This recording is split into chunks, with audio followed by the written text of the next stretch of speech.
Assalamualaikum warahmatullahi wabarakatuh. Kami dari kelompok 2 yang beranggotakan 6 orang, yaitu saya sendiri, Brahmantio Raihan Kasih, Vanessa Aulia, Feliana Ros, Farhan Akil, Bimo Prasetyo, dan Entin Suhartini, ingin menjelaskan mengenai Kerajaan Tarumanegara yang dimulai dari ekonomi. Saya akan menjelaskan sedikit tentang ekonomi dari Kerajaan Tarumanegara. Pada mulanya ada seorang pedagang Cina yang bernama Fahian menyebut dalam buku catatannya jika dalam memenuhi kebutuhan hidupnya, masyarakat Kerajaan Tarumanegara bekerja sebagai petani, peternak, dan pemburu binatang. Selain itu, perdagangan juga menjadi sektor penting dalam kehidupan ekonomi Kerajaan Tarumanegara. Perdagangan cula badak, perak, dan kulit penyu telah dilakukan pada masa itu. Kehidupan politik Kerajaan Tarumanegara juga diceritakan dalam Prasasti Pasir Muara. Dalam prasasti tersebut diketahui bahwa pada tahun 536 Masehi telah terjadi pengembalian pemerintahan dari Tarumanegara ke Kerajaan Sunda. Di tahun tersebut, Raja Kerajaan Tarumanegara yang berkuasa adalah Suryawarman. Suryawarman adalah raja ketujuh bagi Kerajaan Tarumanegara. Sosial. Keadaan sosial Kerajaan Tarumanegara terpengaruh oleh kerajaan Hindu. Meskipun begitu, kehidupan masyarakatnya tetap lebih banyak menggunakan sistem sosial kemasyarakatan warisan nenek moyang bangsa Indonesia. Berdasarkan sumber prasasti yang ditemukan menunjukkan bahwa kebudayaan masyarakat Tarumanegara cukup maju di bidang sastra. Bangsa Tarumanegara sudah mengenal syair, oleh karena itu banyak ditemukan prasasti berbentuk syair. Bahasa yang digunakan bangsa Tarumanegara adalah bahasa Sanskerta dengan huruf Pallawa. Selanjutnya di bidang seni pahat ditemukan arca Wisnu dari Cibuya yang memperlihatkan adanya persamaan dari arca-arca yang ditemukan di Semenanjung Melayu. 3. Di sini saya akan menjelaskan tentang agama. Agama Kerajaan Tarumanegara adalah agama Hindu.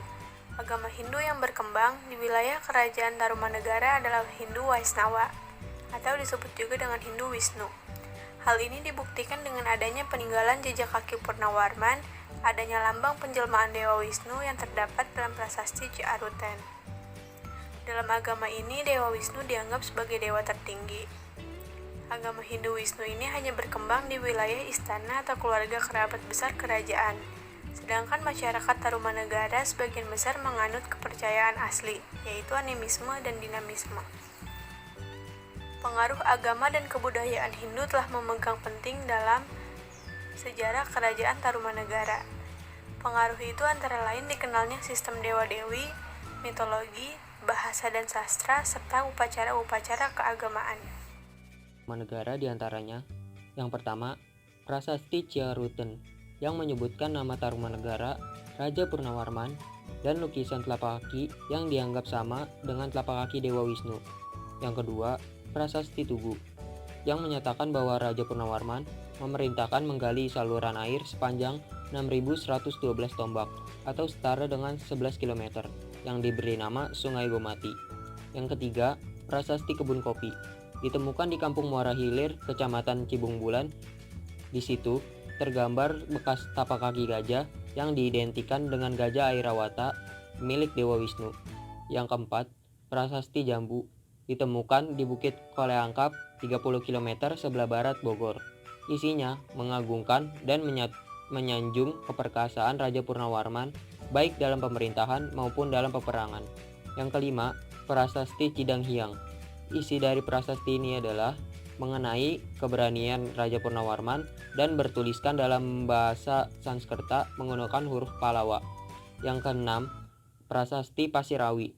Prasasti Pasirawi ini terletak di lereng sebelah selatan Bukit Pasirawi, Kabupaten Bogor. Terdapat gambar sepasang telapak kaki dan berisi pahatan gambar dahan, ranting, dedaunan, dan buah-buahan. Yang ketujuh, Prasasti Muara Ciaten. Prasasti ini terletak di tepi sungai Cisadane dekat Muara Ciaten. Isi dari prasasti ini belum diketahui karena tulisannya tidak terbaca. Keruntuhan Kerajaan Tarumanegara Masa keruntuhan Kerajaan Tarumanegara terjadi setelah kerajaan ini dipimpin oleh Raja generasi ke-13, yaitu Raja Tarusbawa.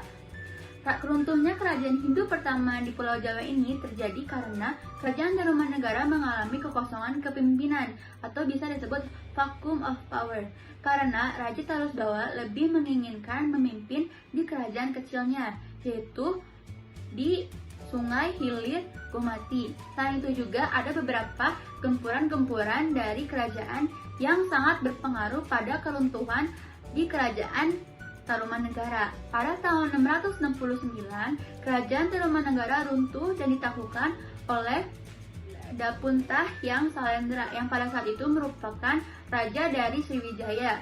Tujuan mereka adalah untuk memperluas wilayah taklukan mereka. Kejayaan Raja Purnawarman. Raja Purnawarman berhasil membawa kerajaan Tarumanegara berjaya. Raja Purnawarman merupakan generasi ketiga dari Raja dari Jaguru, Jaya Singawarman. Pada masa kejayaan itu, Tarumanegara mengalami perkembangan pesat. Selain dengan memperluas wilayah kerajaan melalui ekspansi ke kerajaan-kerajaan kecil di sekitar kekuasaannya, Raja Purnawarman juga membangun berbagai infrastruktur yang mengandung perekonomian kerajaan. Adapun salah satunya adalah Sungai Gumati dan Candrabaga. Kedua sungai ini selain untuk mencegah terjadinya banjir saat musim hujan, juga berperan penting dalam pengairan lahan pertanian sawah yang dulu menjadi salah satu penggerakan kehidupan ekonomi masyarakat Kerajaan Tarumanegara.